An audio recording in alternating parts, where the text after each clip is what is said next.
ये manifesto Congress party ने नहीं बनाया, ये मैनिफेस्टो हिंदुस्तान की जनता ने बनाया है।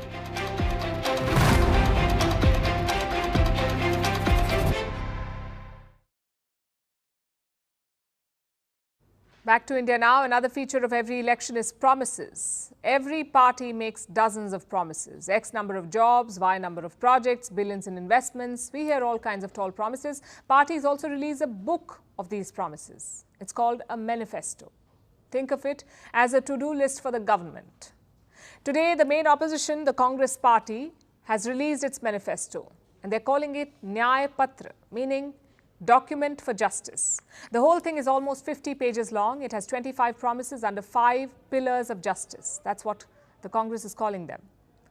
But we're looking at the top 10 promises. Number 1, a nationwide caste census. Basically, count the population based on caste.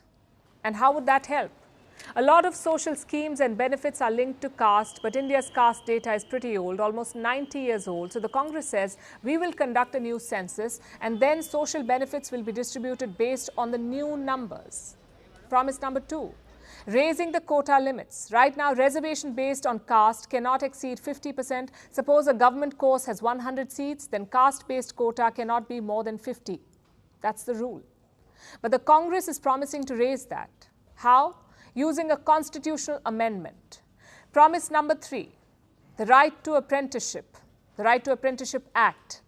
Suppose you're under 25 years of age, you also hold a diploma or a graduate degree, then you will be legally entitled to a 1-year apprenticeship. Both private and public firms will be roped in. The salary will be 1 lakh rupees per year, which is around $1,200. Promise number 4, legally guaranteeing the minimum support price, the MSP. It's not a new concept, it's been around for decades. Every year, the government announces a floor price for 23 crops. This is the price at which the state buys from farmers.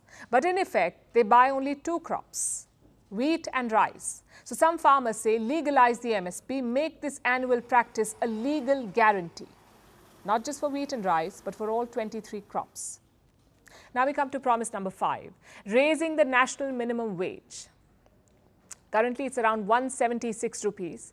The Congress is promising to raise it to 400 rupees a day. Promise number 6, universal health care. We're talking about examination, diagnostics, treatment and surgery, all of this free at public hospitals. Promise number 7, filling up government job vacancies. Some 3 million sanctioned positions are lying vacant. The Congress says we will fill them up. Promise number 8, and now we come to the strategic stuff.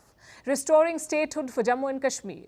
As you know, J&K used to be a state of the Indian Union, but it was turned into a union territory in 2019. The Congress says it will immediately restore statehood. The ruling BJP has also promised it, but they've not given a timeline. Promise number 9, cancelling the Agnipath scheme. It was introduced by the current government in 2022. It's basically a recruitment program for the military. Here's how it works. Some 50,000 soldiers will be recruited every year. Only 25% of them will be commissioned. The rest will leave after 4 years of service. Now, the idea was to create a leaner fighting machine to reduce the pension bill. But many young Indians protested. So the Congress says this scheme will be cancelled if they come to power. And finally, promise number 10, foreign policy. A couple of things stand out here. First is on China. Listen to what it says. We will work to restore the status quo ante on our borders with China and to ensure that areas where both armies patrolled in the past are again accessible by soldiers. They don't say how.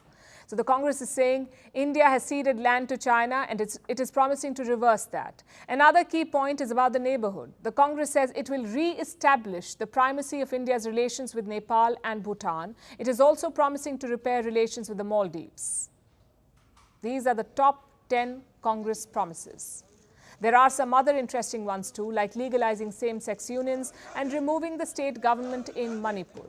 So all in all, pretty comprehensive. Of course, manifestos are not legally binding. They simply indicate policy direction. More importantly, you have to win the election to do any of it. The BJP has criticized these promises. They say it's far removed from reality. We'll see the BJP's manifesto in the coming days most likely, and that will make for an interesting comparison.